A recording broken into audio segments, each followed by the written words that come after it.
Salam sejahtera Malaysia, denyut nadi suara rakyat bergema di channel ini. Jangan lupa tekan butang subscribe, like dan share. Malaysia kita punya, cintai Malaysiaku, kita jaga kita.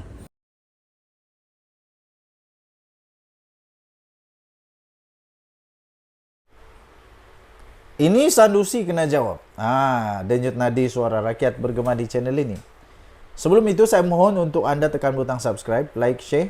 Dan kalau kamu baik hati, bagilah saya super thanks. Supaya saya lebih semangat untuk buat konten lagi. Oke, ramai juga yang tanya saya kenapa ulang-ulang konten yang sama. Oke, itu namanya teknik pengulangan supaya semua orang dapat tahu. Yang belum tahu, dia sempat baca lagi.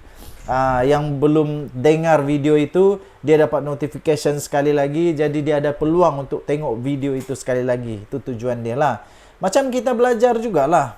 Waktu kita belajar berjalan, kita akan buat repetition, ulang, jatuh, ulang, sampai kita boleh berlari.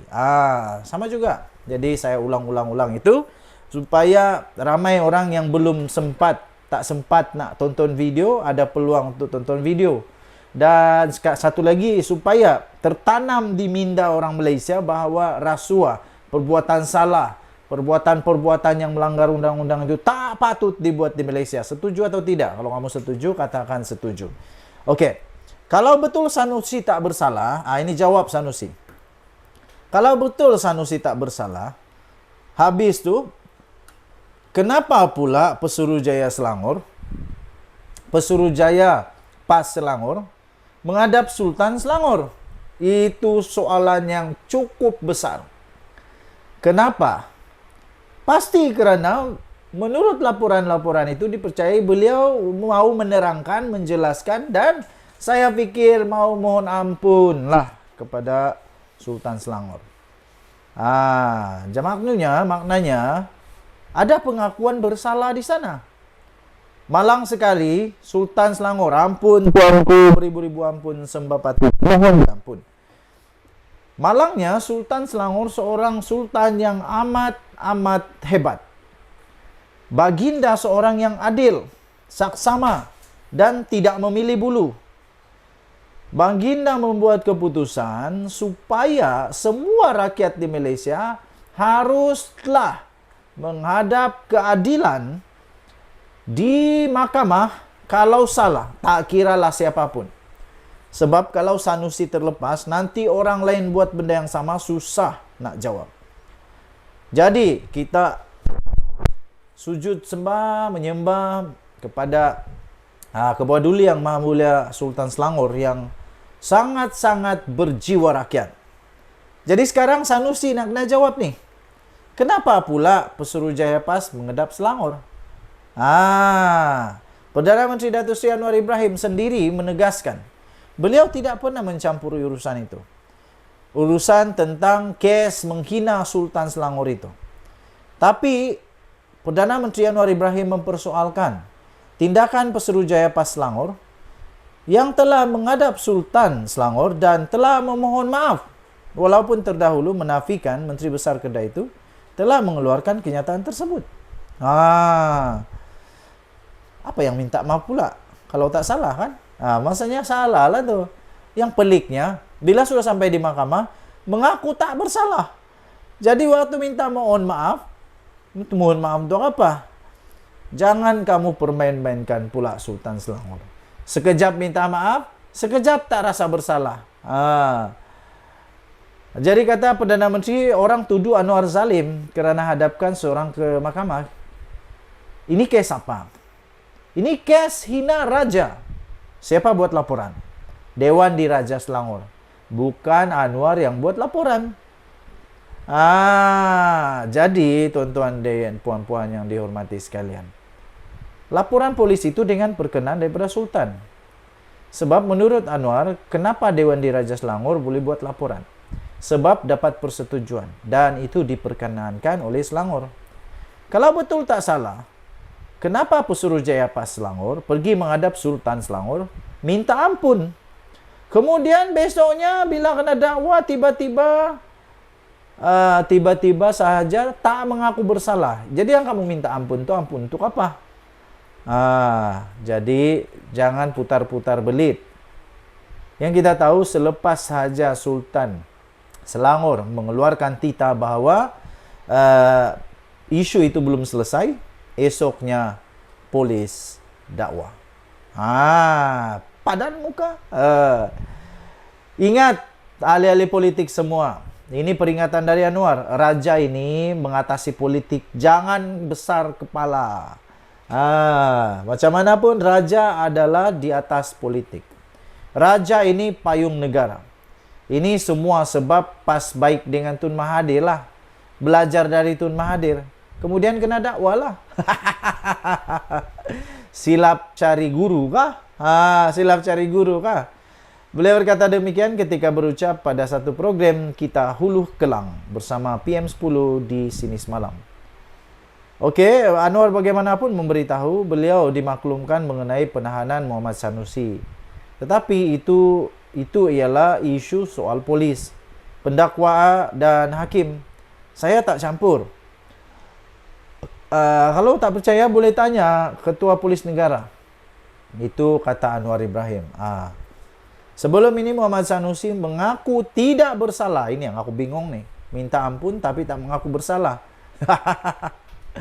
Sebelum ini Muhammad Sanusi mengaku tidak bersalah di 2 Mahkamah Session Selayang atas 2 pertuduhan menghasut berhubung isu pelantikan Menteri Besar Selangor dan penubuhan kerajaan perpaduan.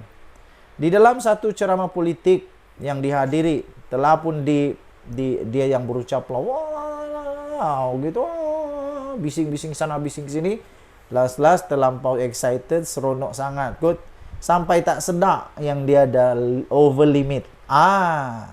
Ini pengajaran besar untuk semua ahli politik. Lepas ini buat lagi no.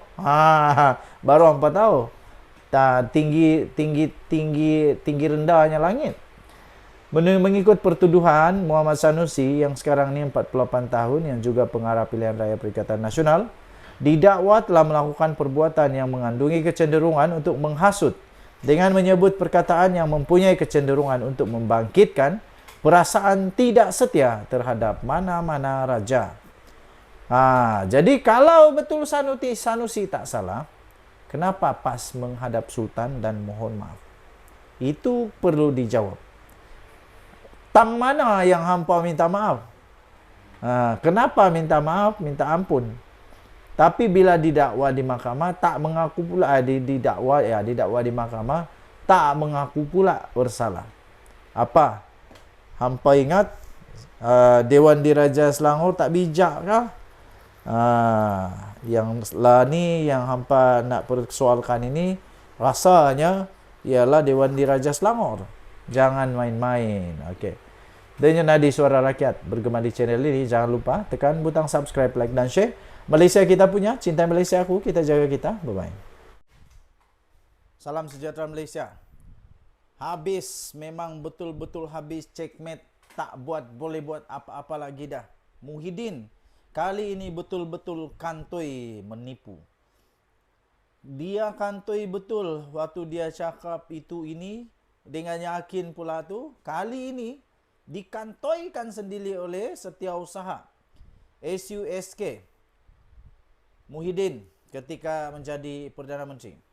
Bekas Ketua Setiausaha Sulit KSUSK kepada Tan Sri Muhyiddin Mak Yassin akhirnya membuka rahsia yang ramai rakyat tak tahu. Kerana itu, anda boleh share video ini supaya semua rakyat tahu. Kita dah tahu kebenaran sekarang.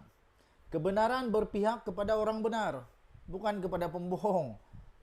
Walaupun Muhyiddin kata dalam satu artikel baru saja diterbitkan sebentar tadi, dia kata Abah tak suruh saya berbohong. Iyalah, betul lah bapak saya pun tak suruh saya berbohong. Tapi yang dilakukan, ada pernah berbohong tak?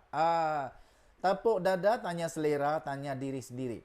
Setiausaha, Ketua Setiausaha Sulit kepada Tan Sri Muhyiddin Mak Yassin, Datuk Marzuki Muhammad mengakui, sekali lagi mengakui, bekas Perdana Menteri itu tidak sempat menyediakan geran tahunan kepada Felda selepas melupuskan hutang peneroka. Diorang kata Tan Sri Muhyiddin tak sign geran untuk Felda sebanyak 990 juta ringgit setahun.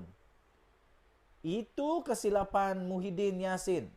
Lupus hutang peneroka tapi tak bagi duit pada Felda.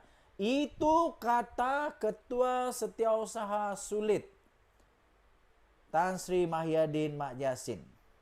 Apalagi Muhyiddin nak kata sekarang, buruk sudah terjadi padanya. Kena saman 200 juta ringgit. Nanti kita minta kepada Datuk Seri Anwar Ibrahim supaya dapat sikit lah untuk bikin buat jalan sama pipe di kampung kami dengan 200 juta itu. Dapatlah juga berkat sikit daripada uang hasil kekalahan Muhyiddin nanti kena saman 200 juta ringgit. Aduh, itulah kesilapan Muhyiddin, kata Ketua Setiausaha Sulit. Muhyiddin ini lupus hutang peneroka tapi tak bagi duit kepada Felda. Itu maksudnya belum buat apa-apalah. Mereka ni lupa kot katanya. Selesai lupus hutang tahun 2021, maka geran tahunan kepada Felda paling awal pun bermula tahun 2022. Muhyiddin terpaksa berhenti tahun 2021 sebab digoncang oleh pok-pok depa. Macam mana Muhyiddin nak sediakan geran tahunan Felda untuk tahun 2022, 23, 24 dan seterusnya kalau dia ada berhenti 2021? Katanya dalam satu hantaran di Facebooknya hari ini. Apapun ceritanya, apapun penerangan penjelasannya, tapi yang pasti beliau mengaku kesilapan Muhyiddin, lupa bagi duit kepada Felda. Itu tajuk yang hebat daripada harapandaily.com. Nah, ini dia. Nak kata apa lagi? Okey, jadi tuan-tuan dan puan-puan yang dihormati sekalian, kita dah tahu kebenarannya. Selalunya yang benar itu akan menang. Kebenaran selalu berpihak kepada yang benar. Okey, so tahniah diucapkan kepada Muhyiddin Yassin yang berjaya membentuk seorang Ketua Setiausaha Sulit KSU SK yang amat jujur. Tahniah diucapkan. Bye-bye. Salam sejahtera Malaysia. Denyut nadi suara rakyat bergema di channel ini. Berita amat duka cita untuk seluruh warga Malaysia. Untuk seluruh rakyat Malaysia, kita baru saja dikejutkan dengan satu berita yang sangat mengejutkan, malah menyedihkan seluruh Malaysia. Dan saya fikir ini kita patut sama-sama, tak kiralah apapun pahaman kita, tetapi perlulah untuk sama-sama mendoakan beliau. Doktor dengan ini mengesahkan Salahuddin mengalami pendarahan otak. Kita berdoa semoga Salahuddin dapat pulih semula dan dapat sembuh sepenuhnya. Doktor pakar pada hari ini telah mengesahkan Menteri Perdagangan dan Dalam Negeri dan Kos Sara Hidup atau KPDN, Datuk Seri Salahuddin Ayub telah pun mengalami pendarahan otak.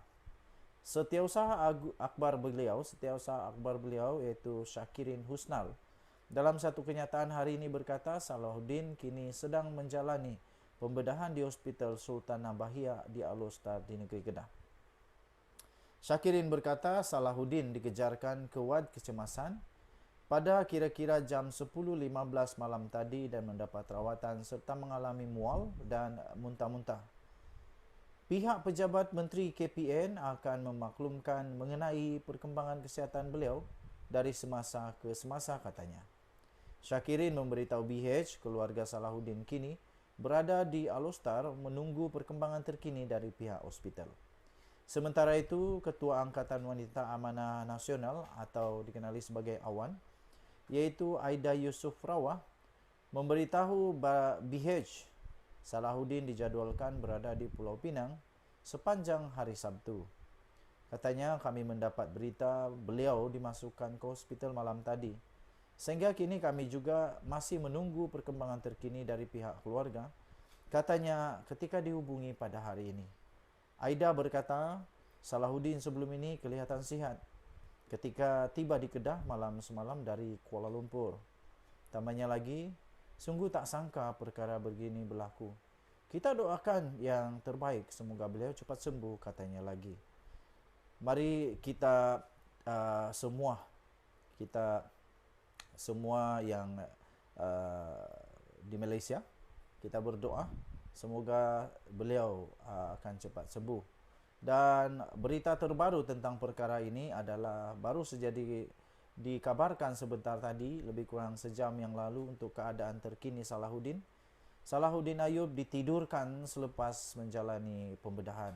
Dan sekarang ini Menteri Perdagangan Dalam Negeri dan Kos Sara Hidup KPDN, iaitu Datuk Seri Salahuddin Ayub, kini telah pun ditidurkan selepas menjalani pembedahan di Hospital Sultanah Bahiyah HSB hari ini dengan selamat. Menteri Dalam Negeri Datuk Seri Saifuddin Nasution Ismail berkata beliau dan pengerusi Pakatan Harapan Kedah, Datuk Mahfuz Omar serta keluarga Ketua Polis Kedah Datuk Fisol Saleh telah pun menziarahi Salahuddin di wad unit rawatan rapi ICU untuk mengetahui perkembangan kesihatannya.